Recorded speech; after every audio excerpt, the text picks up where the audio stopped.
ಹಮ್ಮಿಕೊಂಡಿದ್ದೇನೆ. ನಾ ಇಷ್ಟು ಮಾತ್ರ ಸಂದರ್ಭ ಹೇಳ್ತಕ್ಕಂಥ ಸಾಕಷ್ಟು ಸಮಯ ಆಗಿದೆ, ಹಲವಾರು ಕಾರ್ಯಕ್ರಮಗಳಿದೆ. ಮುಂದೆ ಹೆಚ್ಚೆಚ್ಚು ಸಮಯ ಕೊಟ್ಟು ಇಲ್ಲಿ ಬಂದು ತಮ್ಮೆಲ್ಲರನ್ನು ಕೂಡ ಭೇಟಿ ಮಾಡತಕ್ಕಂಥ ಪ್ರಯತ್ನ ಮಾಡ್ತೇನೆ.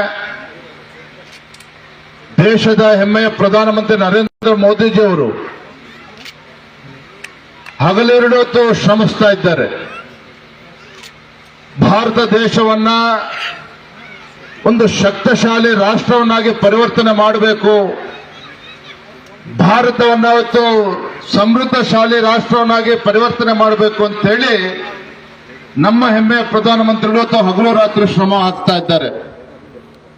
ನನಗೆ ಸಂತೋಷ ಮತ್ತು ಹೆಮ್ಮೆ ಏನಪ್ಪಾ ಅಂತ ಹೇಳಿದ್ರೆ, ನಮ್ಮ ಹೆಮ್ಮೆಯ ಪ್ರಧಾನಮಂತ್ರಿಗಳು ಇಷ್ಟೊಂದು ಶಕ್ತಿ ಮೀರಿ ಶ್ರಮವನ್ನು ಹಾಕ್ತಾ ಇದ್ದಾರೆ ಅಂತ ಹೇಳಿದ್ರೆ,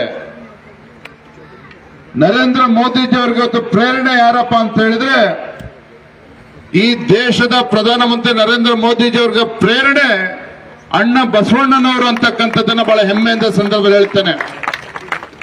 ಕೇವಲ ನಮ್ಮ ದೇಶದಲ್ಲಿ ಅಷ್ಟೇ ಅಲ್ಲ, ಹೊರ ದೇಶದಲ್ಲಿ ಹೋದಾಗಲೂ ಸಹ ನರೇಂದ್ರ ಮೋದಿಜಿ ಅವರು ಹಲವಾರು ಬಾರಿ ಹೇಳಿದ್ದಾರೆ, ಹಲವಾರು ಸಂದರ್ಭದಲ್ಲಿ ಹೇಳಿದ್ದಾರೆ, ಈ ದೇಶವನ್ನ ಮುನ್ನಡೆಸ್ತಕ್ಕಂಥ ಪ್ರೇರಣೆ ನನಗೆ ಸಿಕ್ಕಿರ್ತಕ್ಕಂಥದ್ದು ಅಣ್ಣ ಬಸವಣ್ಣನವರಿಂದ ಅನ್ನೋ ಮಾತನ್ನು ಹಲವಾರು ಬಾರಿ ಪ್ರಧಾನಮಂತ್ರಿಗಳು ಹೇಳಿರ್ತಕ್ಕಂಥದ್ದು. ಇವತ್ತು ಅಣ್ಣ ಬಸವಣ್ಣನವರು 12ನೇ ಶತಮಾನದಲ್ಲಿ ಸಮಾಜದ ಒಂದು ನಿರ್ಮಾಣವನ್ನು ಮಾಡ್ತಕ್ಕಂಥ ಒಂದು ಕಲ್ಪನೆ ಇವತ್ತು ಅಣ್ಣ ಬಸವಣ್ಣನವರು ಕೊಟ್ಟಿರ್ತಕ್ಕಂಥದ್ದು. 12ನೇ ಶತಮಾನದ ಅಣ್ಣ ಬಸವಣ್ಣನವರ ಸಮಾಜದ ನಿರ್ಮಾಣದ ಒಂದು ಕೈಂಕರ್ಯವನ್ನು ತೊಟ್ಟು ದುಡಿತಾ ಇರ್ತಕ್ಕಂಥದ್ದು ಪ್ರಧಾನಮಂತ್ರಿಗಳು ನರೇಂದ್ರ ಮೋದಿಜಿಯವರು. ಹಾಗಾಗಿ ಇವತ್ತು ಇಡೀ ಜಗತ್ತಿನಲ್ಲಿ ಇವತ್ತು ಭಾರತ ಅಂತ ಹೇಳಿದ್ರೆ ಇವತ್ತು ಹೆಮ್ಮೆಯಿಂದ ನಮ್ಮ ದೇಶವನ್ನ, ನಮ್ಮ ದೇಶದವರಿಗೆ ಇವತ್ತು ಗೌರವ ಸಿಗ್ತಾ ಇದೆ, ಹೊರ ದೇಶದಲ್ಲೂ ಕೂಡ ಅಂತ ಪುಣ್ಯದ ಕೆಲಸ ಇವತ್ತು ಮಾಡ್ತಾ ಇದ್ದಾರೆ ನಮ್ಮ ದೇಶದ ಪ್ರಧಾನಮಂತ್ರಿಗಳು. ನಾ ಈ ಸಂದರ್ಭದಲ್ಲಿ ಇಷ್ಟೇ ಹೇಳ್ತಕ್ಕಂಥದ್ದು, ಪರಮ ಪೂಜ್ಯರು ಇವತ್ತು ವೇದಿಕೆ ಮೇಲಿದ್ದಾರೆ. ಇವತ್ತು ನಾಡಿನಲ್ಲಿ ಮುಂದೆ ಆದ್ರೂ ಕೂಡ ಸಕಾಲಕ್ಕೆ ಮಳೆಯಾಗಿ ಈ ನಾಡಿನ ರೈತರು ನೆಮ್ಮದಿಯಿಂದ ಸ್ವಾಭಿಮಾನದಿಂದ ಬಾಳಿ ಬದುಕಬೇಕು. ಅದಕ್ಕೆ ಪೂಜ್ಯರ ಒಂದು ಆಶೀರ್ವಾದನೂ ಕೂಡ ಅಷ್ಟೇ ಮುಖ್ಯ. ಮತ್ತು ಸಮಾಜವನ್ನ, ಎಲ್ಲ ಸಮಾಜಗಳನ್ನ ಒಗ್ಗೂಡಿಸ್ಕೊಂಡು ಸಮಾಜವನ್ನ ಸರಿದಾರಿಯಲ್ಲಿ ತೆಗೆದುಕೊಂಡು ಹೋಗ್ತಕ್ಕಂಥ ಕೆಲಸವನ್ನ ವೇದಿಕೆ ಮೇಲಿರ್ತಕ್ಕಂಥ ಎಲ್ಲ ಮುಖಂಡರ ಆದಿಯಾಗಿ ಪರಮ ಪೂಜ್ಯರ ಒಂದು ಮಾರ್ಗದರ್ಶನದಲ್ಲಿ ಮುನ್ನಡೆತಕ್ಕಂಥ ಅವಶ್ಯಕತೆ ಬಹಳ ಇದೆ ಅನ್ನುವ ಮಾತನ್ನ ಸಂದರ್ಭದಲ್ಲಿ ಹೇಳ್ತಾ, ನಾನು ಕೂಡ ರಾಜ್ಯದ ಅಧ್ಯಕ್ಷನಾಗಿ ಇವತ್ತು ತಾವು ಗೊತ್ತಿದೆ, ಪೂಜ್ಯ ತಂದೆಯವರಾಗಿರ್ತಕ್ಕಂಥ ಸನ್ಮಾನ್ಯ BS ಯಡಿಯೂರಪ್ಪನವರು ರಾಜ್ಯದಲ್ಲಿ ಮುಖ್ಯಮಂತ್ರಿಗಳಾಗಿ ನಿಮ್ಮೆಲ್ಲರ ಆಶೀರ್ವಾದದಿಂದ ಸರ್ವರಿಗೂ ಸಮಪಾಲು ಸಮಬಾಳು ಸಾಮಾಜಿಕ ನ್ಯಾಯ ಅಂತ ಹೇಳಿ ಯಡಿಯೂರಪ್ಪನವರು ಈ ರಾಜ್ಯದಲ್ಲಿರ್ತಕ್ಕಂಥ ರೈತರು, ಬಡವರು, ದೀನ ದಲಿತರು, ಪರಿಷ್ಠ ಜಾತಿ ಪರಿಷ್ಠ ಪಂಗಡಗಳು ಎಲ್ಲ ಸಮುದಾಯಗಳಿಗೆ ನ್ಯಾಯ ಕೊಡ್ತಕ್ಕಂಥ ಕೆಲಸಕ್ಕೆ ಯಡಿಯೂರಪ್ಪನವರು ಮಾಡಿದ್ದಾರೆ ರಾಜ್ಯದ ಮುಖ್ಯಮಂತ್ರಿಗಳಾಗಿ. ನನಗೆ ವಿಶ್ವಾಸ ಇದೆ, ಮುಂದಿನ ದಿನಗಳಲ್ಲಿ ಇವತ್ತು ಒಳ್ಳೆ ದಿನಗಳು ಬರ್ತದೆ.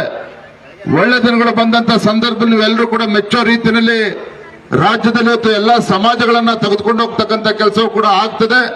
ನಾನು ಕೂಡ ಯಡಿಯೂರಪ್ಪನವ್ರ ಮಗ ಆಗಿ ಇಷ್ಟು ಮಾತ್ರ ಸಂದರ್ಭದಲ್ಲಿ ಹೇಳ್ತೇನೆ, ಇವತ್ತು ಯಾವುದೇ ಒಂದು ಜಾತಿಗೆ ಸೀಮಿತ ಆಗದೇನೆ ಅಣ್ಣ ಬಸವಣ್ಣನವರ ಕನಸಿನಂತೆ ಈ ನಾಡಿನಲ್ಲಿ ತುಳಿತಕ್ಕೆ ಒಳಗಾಗಿರ್ತಕ್ಕಂಥ ಸಮುದಾಯಗಳನ್ನು ಕೂಡ ಒಳಗೊಂಡಂತೆ ಎಲ್ಲ ಸಮಾಜ, ಎಲ್ಲ ವರ್ಗದ ಜನರನ್ನ ವಿಶ್ವಾಸಕ್ಕೆ ತೆಗೆದುಕೊಂಡು ಹೋಗ್ತಕ್ಕಂಥ ಕೆಲಸ ಪ್ರಾಮಾಣಿಕವಾಗಿ ಮಾಡ್ತೇನೆ ಅಂತಕ್ಕಂಥ ಮಾತನ್ನ ಸಂದರ್ಭದಲ್ಲಿ ಹೇಳ್ತಾ, ಪೂಜ್ಯರಿಗೆ ಮತ್ತೊಮ್ಮೆ ಸಂದರ್ಭದಲ್ಲಿ ನನ್ನ ಸಾಷ್ಟಾಂಗ ನಮಸ್ಕಾರಗಳನ್ನ ಸಲ್ಲಿಸ್ತಾ, ಯಾರು ಕೂಡ ಅನ್ಯತಾ ಭಾವಿಸಬಾರದು. ಅಪರೂಪಕ್ಕೆ ಬಂದಿದ್ದಾರೆ ನಮ್ಮ ವಿಜಯೇಂದ್ರ, ಆದ್ರೆ ಇಷ್ಟು ಗಡಿಬಿಡಿ ಮಾಡ್ಕೊಂಡು ಹೋದ್ರು ಅಂತೇಳಿ ಯಾರು ಕೂಡ ಅನ್ಕೊಳ್ತಕ್ಕಂಥ ಅವಶ್ಯಕತೆ ಇಲ್ಲ. ಈಗ ಹಲವಾರು ಕಾರ್ಯಕ್ರಮಗಳಿದೆ. ಬೀದರ್ ಜಿಲ್ಲೆ ಪ್ರವಾಸ ಮುಗಿಸ್ಕೊಂಡು ಮಧ್ಯಾಹ್ನ ನಂತರ ಗುಲ್ಬರ್ಗ ಪ್ರವಾಸ ಇದೆ, ಅದು ಮುಗಿಸ್ಕೊಂಡು ರಾತ್ರಿ ಟ್ರೈನಲ್ಲಿ ಬೆಂಗಳೂರಿಗೆ ಹೋಗಿ ನಾಳೆ ಮತ್ತೆ ಮಂಗಳೂರು ಪ್ರವಾಸನೂ ಕೂಡ ಇದೆ. ಯಾರು ಕೂಡ ಅನ್ಯತಾ ಭಾವಿಸಬಾರ್ದು ಅಂತ ಹೇಳ್ತಾ ಮತ್ತೊಮ್ಮೆ ಬರ್ತೇನೆ, ಬಂದು ನಿಮ್ಮೆಲ್ಲರ ಒಂದು ಭೇಟಿಯನ್ನ ಮಾಡ್ತೇನೆ ಅಂತ ಹೇಳ್ತಾ,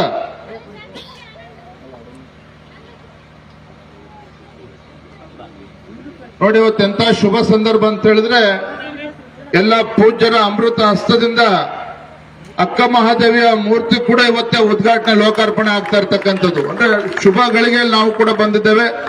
ತಮ್ಮೆಲ್ಲರೂ ಕೂಡ ಆ ಭಗವಂತ ತಮ್ಮೆಲ್ಲರೂ ಕೂಡ ಒಳ್ಳೇದಾಗ್ಲಿ, ಅಂತೇಳಿ ಸಂದರ್ಭಗಳನ್ನು ಹೇಳ್ತಾ ಮತ್ತೊಮ್ಮೆ ನಿಮ್ಮ ಪ್ರೀತಿ ವಿಶ್ವಾಸಕ್ಕೆ ಋಣಿಯಾಗಿದ್ದೇನೆ. ವಿಶೇಷವಾಗಿ ನಮ್ಮ ತಾಯಂದ್ರು ಬಂದಂತ ಸಂದರ್ಭದಲ್ಲಿ ನಮಗೆ ಆರತಿಯನ್ನ ಬೆಳಗ್ಗೆ ಪುಷ್ಪವನ್ನ ಎರಚಿ ನಮಗೆ ಬಹಳ ಪ್ರೀತಿಯಿಂದ ಸ್ವಾಗತ ಮಾಡಿದ್ದೀರಿ. ನಿಮ್ಮ ಪ್ರೀತಿ ವಿಶ್ವಾಸಕ್ಕೆ ಸದಾ ಋಣಿಯಾಗಿದ್ದೇನೆ ಅನ್ನುವ ಮಾತನ್ನ ಹೇಳ್ತಾ ಎಲ್ಲ ಹಿರಿಯರು ಕೂಡ ಸಂದರ್ಭದಲ್ಲಿ ವಂದಿಸಿ ನನ್ನ ಮಾತನ್ನು ಮುಗಿಸ್ತಾ ಇದ್ದೇನೆ. ವಂದನೆಗಳು. ಜೈ ಹಿಂದ್, ಜೈ ಕರ್ನಾಟಕ.